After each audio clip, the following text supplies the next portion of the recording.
Oke, kali ini kita akan membahas titik stasioner untuk fungsi trigonometri. Nah, yang paling mudah kita ingat di stasioner ini adalah kata dasarnya stasiun atau terminal. Kalau suatu mobil masuk ke stasiun atau terminal, yang pasti terjadi adalah perubahan arah, karena dia akan berbalik atau dia akan mengikuti ke arah jalan yang berbeda. Nah, kalau kita anggap seperti itu, kalau kita perhatikan fungsi ini, ya, fungsi ini, kita lihat maka perubahan arah dari grafik ini terjadi pada 3 titik. Ini yang titik pertama, kita lihat dari naik dia turun. Kemudian ini titik yang kedua, ada perubahan ya, walaupun dia masih turun ya. Kemudian yang ketiga adalah titik ini, terjadi perubahan arah dari grafik ini. Nah, dari sisi garis singgung atau gradien, maka kita akan lihat bahwa pada titik-titik ini gradiennya bernilai 0. Kita lihat ini, gradiennya bernilai 0. Nah, sebuah garis yang bergradien 0 itu pasti garisnya itu garis yang sejajar dengan sumbu X. Nah, seperti yang kita ketahui, gradien itu dapat ditentukan dengan turunan pertama dari fungsi itu. Jadi yang terjadi di sini adalah, yang terjadi pada titik-titik stasioner itu adalah turunannya yang bernilai 0. Jadi ini kalau saya tulis ini pasti terjadi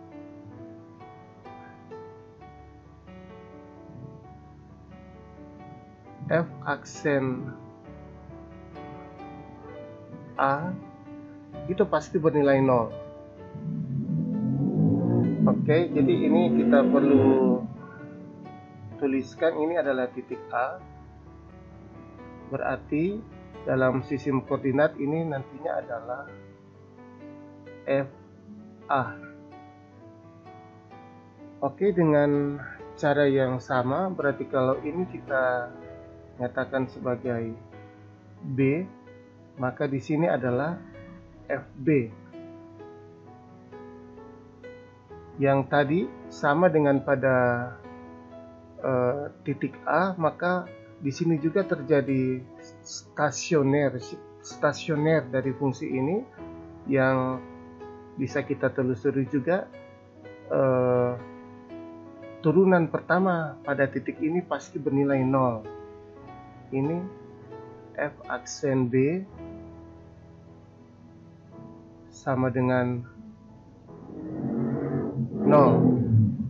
Selanjutnya kalau kita anggap ini sebagai titik C, maka ini juga F aksen C itu pasti bernilai 0. Ini adalah FC. Nah, Anda perhatikan sekarang definisi yang diberikan terkait dengan titik stasioner. Anda perhatikan, misalkan F fungsi trigonometri yang mempunyai turunan dan F aksen A sama dengan 0, maka Fx dikatakan stasioner di titik X sama dengan A. Ya, ini stasioner di titik X sama dengan A, dan nilai FA dikatakan nilai stasioner. Perhatikan ya, kalau kita katakan nilai itu selalu ada di sumbu Y. Ini nilai stasioner FA, FB, dan FC. Oke, kita akan perjelas dengan melihat contoh berikut ini. Tentukan titik dan nilai stasioner fungsi f sama dengan fx sama dengan cos 2x. pada interval 0 sampai 2pi, interval 0 sampai 2pi. Dan untuk memudahkan biasa kita salin dulu ke ukuran derajat, berarti ini untuk 0 sampai 360 derajat. Oke, kita lihat langkah-langkah penyelesaian. Yang pertama, kita perlu menentukan turunan pertama dari fungsi fx. Jadi kalau fx-nya itu adalah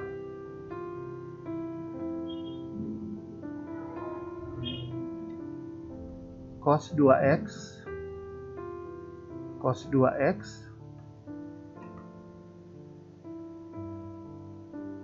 maka turunan pertamanya adalah f aksen x sama dengan turunan dari cos itu negatif, kemudian ambil turunan dari 2x, atau kita bisa langsung tulis negatif 2 sinus 2x. Kemudian kita perhatikan syarat dari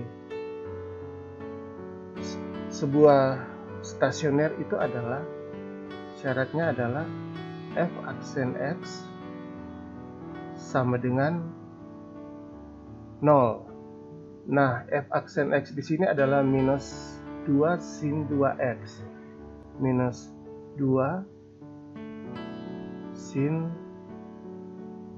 2x yang disyaratkan sama dengan 0. Kita sederhanakan, masing-masing ruas kita bagi dengan negatif 2, ruas kiri dibagi negatif 2, itu menghasilkan sin 2x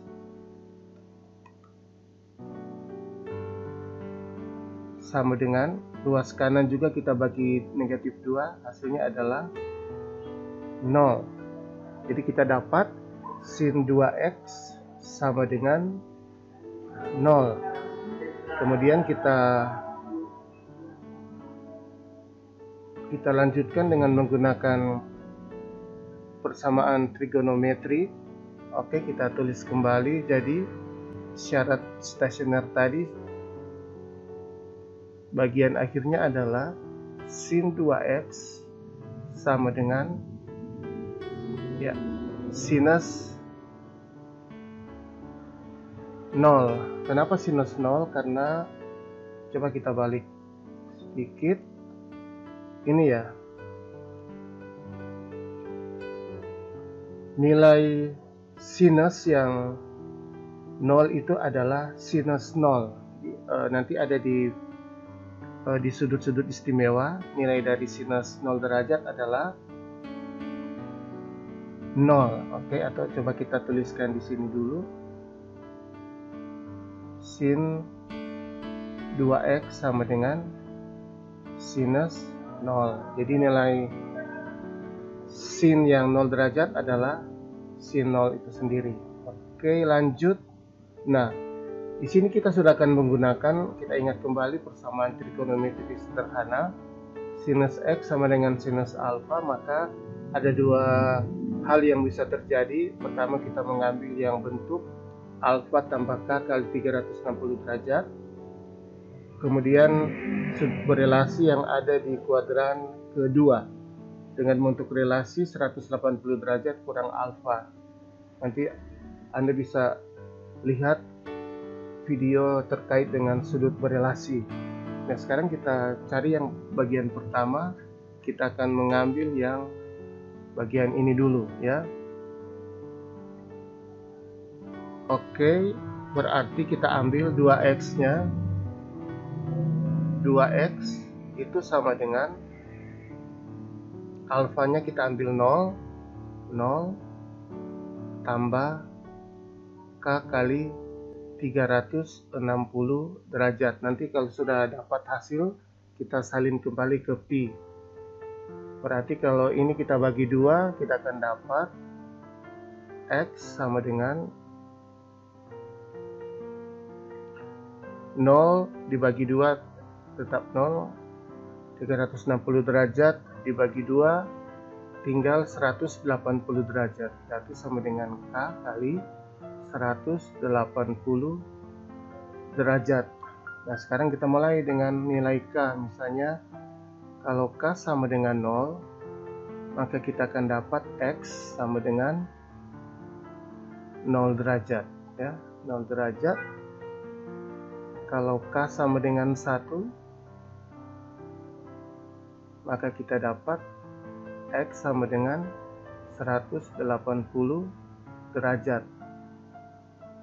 K sama dengan 2 masih bisa, kita akan dapat X sama dengan 360 derajat.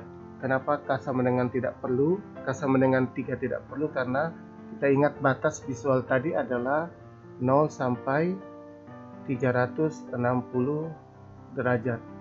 Nah, berikut kita ambil yang bagian kedua, yang ini ya. Berarti kita ambil 2x sama dengan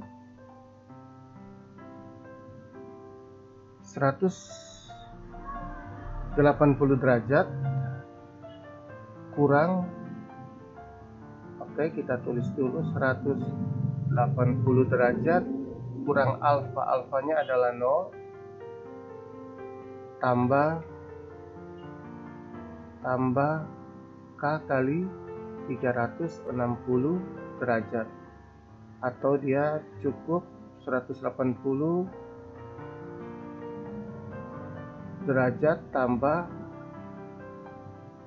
K kali 360 derajat. Perhatikan ini masih 2x. Sekarang kita ambil X-nya sendiri. Berarti masing-masing ruas kita bagi 2. 180 derajat bagi 2 adalah 90 derajat. Tambah K kali 360 derajat bagi 2 adalah 180 derajat.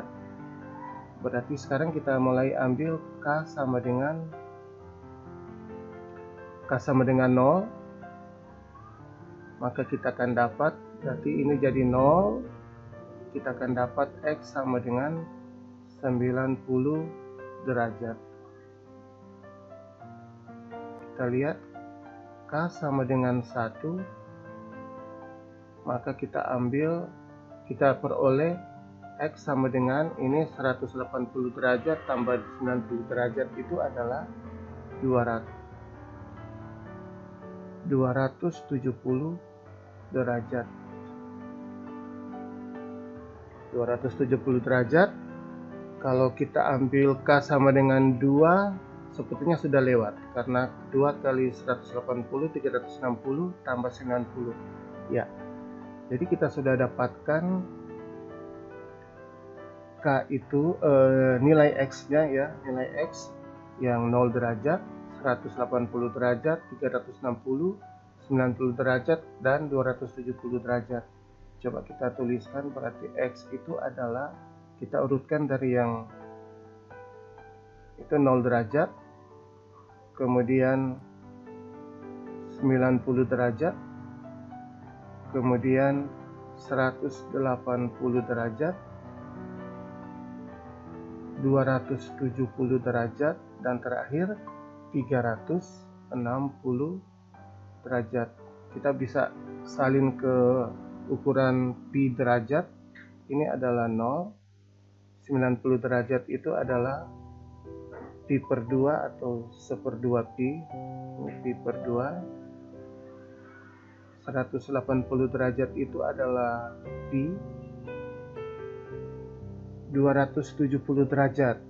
270 derajat itu adalah 3/2 pi ya, 3/2 pi.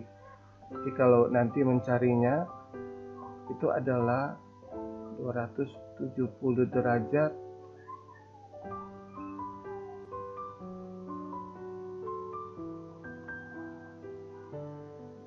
bagi 180 derajat saja ya. Kalau kita hitung hasilnya, disederhanakan, dibagi 90, di bawah dapat 2, 90 kali 3 ya. 3/2 pi atau 3 pi per 2. Sementara yang terakhir 360 derajat itu adalah 2 pi.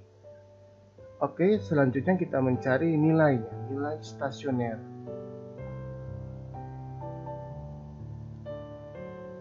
Nilai stasioner berarti kita mulai dari yang X sama dengan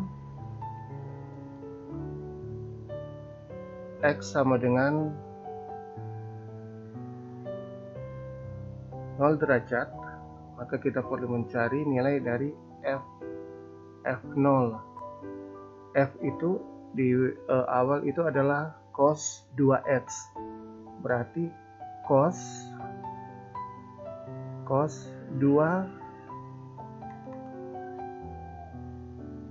2 dikali 0 derajat, atau dapat cos 0 derajat. Kita tahu nilai dari cos 0 derajat adalah 1. Nah, itu untuk X sama dengan 0. Sekarang kita lihat bagaimana kalau X sama dengan 90 derajat ya. Kita perhatikan yang nilai-nilai ini ya. 90, 180, 270 dan 360. Berarti ini adalah F 90 derajat, sama dengan, langsung saja kita kali cos 2X. 2 kali 90 berarti cos 180 derajat. Nah, nilai cos 180 derajat nanti Anda bisa dalami kembali di video tentang sudut berelasi ya. Cos 180 derajat itu berada di kuadran kedua, nilai cos negatif. Kalau kita lihat relasinya adalah cos 180 derajat kurang alfanya 180 derajat ya. Tandanya negatif ya, tandanya negatif itu sama dengan cos 0 derajat ya, cos 0 derajat negatif ya. Ini di kuadran kedua cos 0 derajat. Cos 0 itu sendiri adalah 1, berarti nilainya adalah negatif 1 ya. Nanti Anda sekali lagi bisa perdalam di video yang membahas tentang sudut berelasi. X yang ketiga itu adalah 180 derajat ya. Berarti kita mencari nilai dari F 180 derajat itu sama dengan, berarti dikali 2 cos, nilai dari cos 360 derajat. Dengan sudut berelasi kita bisa dapat cos 360 derajat itu ada di kuadran ketiga. Relasinya cosnya positif, itu sama saja dengan cos 0 derajat tapi positif ya. Berarti nilainya adalah 1. Kemudian X yang berikut adalah 270 derajat. Kalau kita lihat, kita akan mencari F 270 derajat. Berarti ini dikali 2 ya, karena cos 2X 270 derajat dikali 2 itu adalah 540 derajat. Berapa nilainya itu? Kita bisa kurangkan dengan periode dari cos itu adalah 360 derajat. Berarti kalau 360 derajat 360 derajat. Coba kita hitung ya.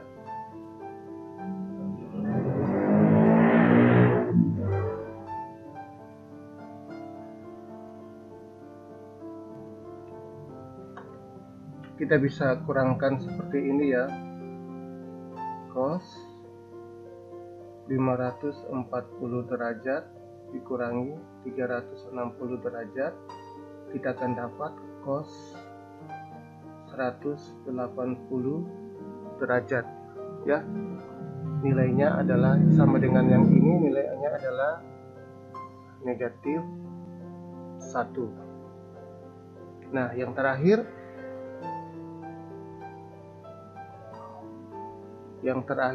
kita ambil X sama dengan 360 derajat. 360 derajat berarti kita akan cari F 360 derajat. Kita gunakan fungsi awalnya tadi cos 2X, berarti kita akan cari nilai dari cos, saya tulis kembali ya, 2 dikali 360 derajat atau sama dengan cos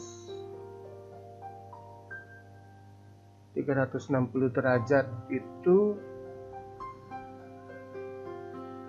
dikali 2 720 derajat ya. Nah, kalau kita perhatikan sebenarnya periode dari cos itu kan adalah 360 derajat.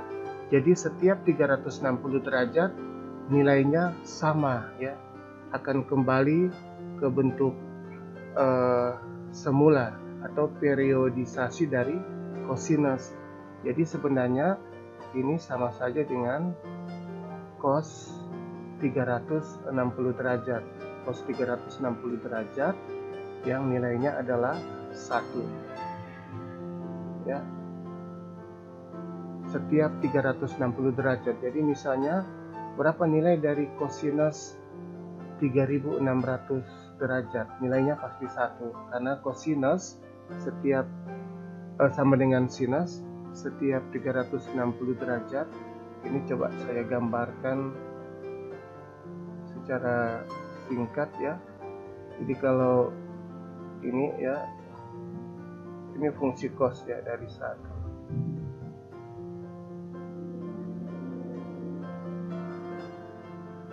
Nah, ini setiap 360 derajat ini ya, ini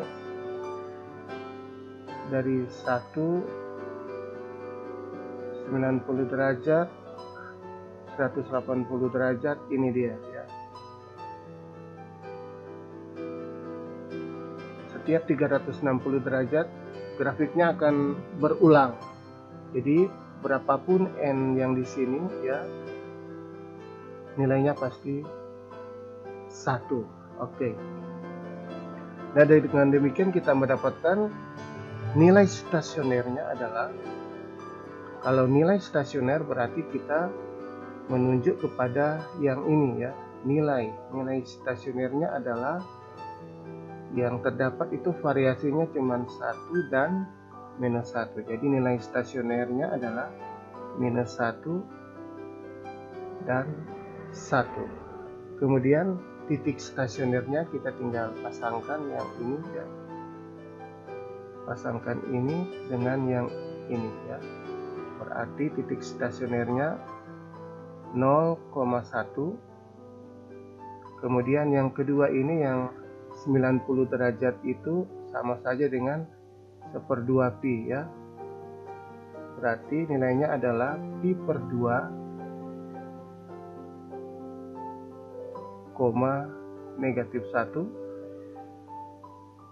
Yang ketiga 180 derajat itu pi ya, 180 derajat pi itu berarti titik stasionernya adalah pi, 1. Kemudian yang 270 derajat itu tadi kita dapat 3/2 pi ya, berarti titik stasioner yang keempat adalah 3/2pi berpasangan dengan negatif 1 ya, negatif 1. Dan yang terakhir 360 derajat. 360 derajat ini adalah 2pi ya, berpasangan dengan 1. 2pi, 1. Oke, demikian bagian akhir dari pembahasan tentang titik stasioner fungsi trigonometri. Semoga bermanfaat.